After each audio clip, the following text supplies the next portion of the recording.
बैठो राधे मेरे। राधे गुरुजी, जय श्रीमन नारायण। जय श्रीमन नारायण। गुरुजी मेरे 3 प्रश्न हैं। अच्छा, पहला प्रश्न, मैं गोवर्धन परिक्रमा करते करते कहाँ पे गिरिराज गया तो मैंने देखा कि वहाँ पे सब लोग दूध चढ़ा रहे थे। तो गुरुजी वो सारा दूध तो नाली में ही जा रहा है, तो वो एक तरीके से वेस्ट नहीं हो रहा है? बेटा यहाँ आपने सबको भोजन करते हुए देखा हाँ गौरी जी। गोपाल में? हाँ जी। यहाँ कुछ वेस्ट दिखा? हाँ नहीं। यहाँ वेस्ट नहीं है ना? नहीं। ऐसा है कि कोई भक्त जी। जब भगवान को पुष्प चढ़ाता है या कोई वस्तु चढ़ाता है तो पुष्प चढ़ाने के बाद क्या हुआ उसका? वो तो जब उतारा जाएगा तो वो तो आप सामान्य दृष्टि से यही लगेगा ये तो वेस्ट है। हाँ जी। लेकिन ये बताओ कि गाय का जो दूध है जी। यदि वो भगवान गिरिराज जी में चढ़ाया जाए तो हमने तो भाव से चढ़ाया ना, भगवान को पिलाया। क्योंकि बेटा प्रहलाद जी ने कहा कि इस खंबे पे भगवान हैं, तो खंबे से भगवान प्रकट हुए कि नहीं? हुए। प्रहलाद जी के लिए जी। कौन से भगवान प्रकट हुए? नरसिंह। हाँ, तो नरसिंह भगवान खंबे से प्रकट हुए ना। तो खंबे पे यदि भगवान प्रहलाद के लिए प्रकट हो गए तो हमारे लिए गिरिराज जी तो साक्षात भगवान हैं।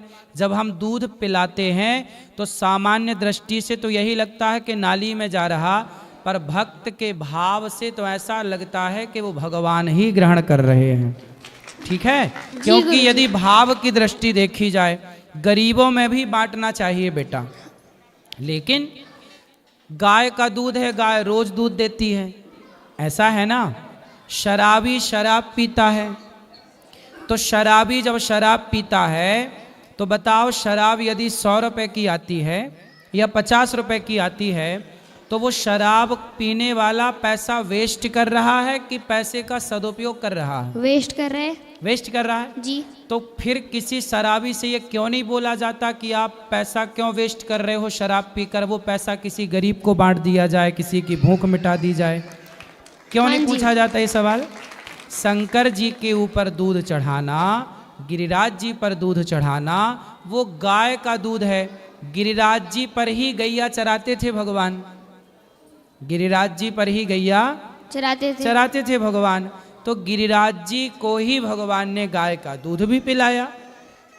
तो ये भक्तों का भाव है कि भगवान ने भोग लगाया, हम भी भोग लगाएं, हम भी भगवान गिरिराज जी को।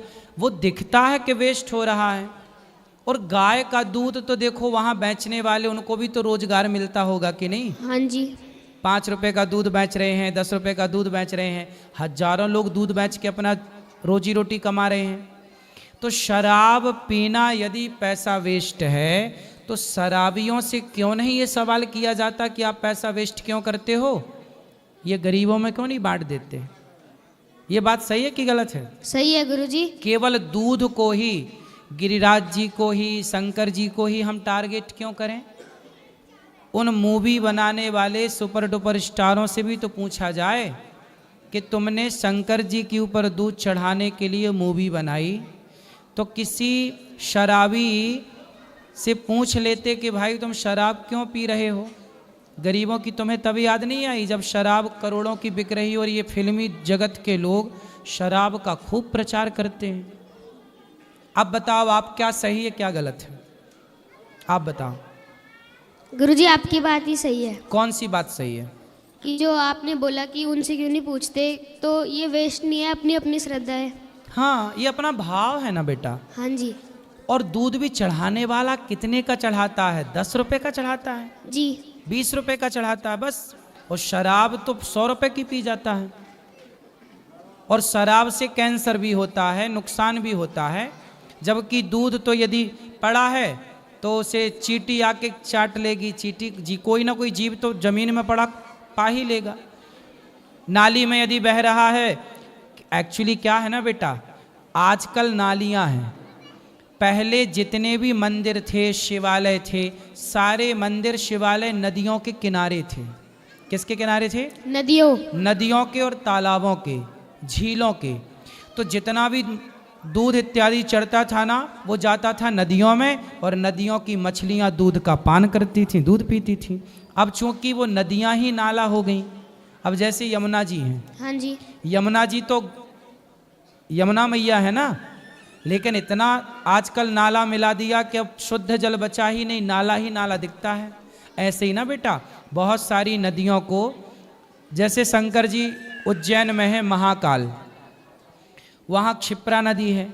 अब क्षिप्रा नदी की स्थिति ये है कि सूख जाती है, सूख जाती है तो वो शंकर जी के ऊपर चढ़ा हुआ दूध बहता, ऐसा लगता है नाली पे जा रहा, जबकि वो नदी है। पर नदी की स्थिति अब नाले जैसी हो गई। तो दोष तो हम लोगों का है ना कि हमने नदियों की रक्षा नहीं की, हमने नदियों को नाला बना दिया।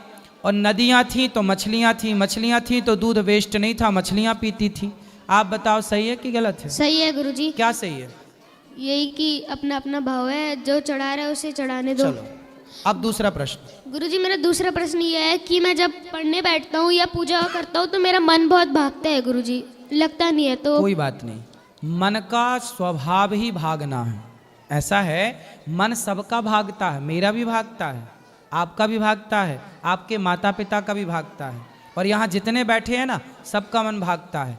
बस आपको इतना काम करना है कि मन भागे तो मन को भागने दो, मन के साथ आप मत भागना।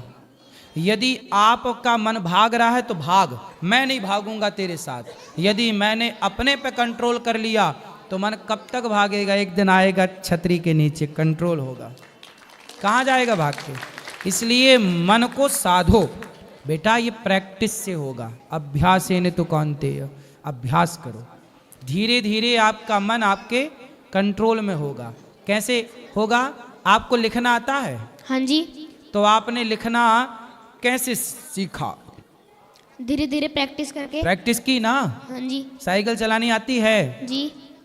सीखे कैसे? प्रैक्टिस कर करके। फिर यदि प्रैक्टिस करने से साइकिल चलानी आ गई, प्रैक्टिस से आपको लिखना आ गया, प्रैक्टिस से आपको पढ़ना आ गया। जब आप पढ़ते थे ना शुरू में, तो आपको का, खा, क, म, ल 3 अक्षर जोड़े जाते थे। क, म, ल लिखा तो कमल, हाँ जी। है ना? फिर आपको पढ़ना आ गया। जैसे प्रैक्टिस अभ्यास से पढ़ना आया, लिखना आया, उसी तरह मन को भी अभ्यास से वश में करना। यदि प्रयास करो वश में करने का तो मन भी वश में हो जाता है धीरे धीरे। फिर मन भागेगा नहीं, कंट्रोल कैसे होगा? प्रैक्टिस करके होगा। करत करत अभ्यास के जड़मति होत सुजान। क्या करोगे मन को वश में करने के लिए? अभ्यास करेंगे। अभ्यास, ठीक है। गुरुजी मेरा एक तीसरा प्रश्न और है, अगर मैं तुलसी की माला धारण करता हूँ तो और अब मैं लहसुन प्याज खा लेता हूँ तो तुलसी खराब हो गई? ना, खराब नहीं हुई, तुलसी तो ठीक है। तुलसी तो कंठ में है, हृदय में है, अच्छी बात है। लहसुन प्याज तामसी है, इसलिए नहीं खाने का बोला जाता। लहसुन प्याज खाना कोई पाप की श्रेणी में नहीं है। मांस खाना पाप है, शराब पीना पाप है, पर लहसुन प्याज पाप की श्रेणी में नहीं है। ये आयुर्वेद है, लेकिन तामसी है, भगवान जी का भोग नहीं लगता। तो भक्त सोचता है कि जो हमारे भगवान नहीं खाते वो हम क्यों खाएं, इसलिए लोग नहीं खाते। पर जो खाते हैं वो पाप नहीं है खाना, ना खाओ तो भी अच्छा है।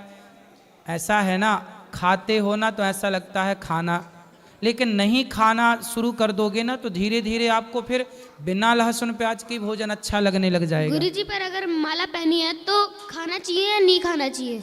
वो आपकी श्रद्धा है।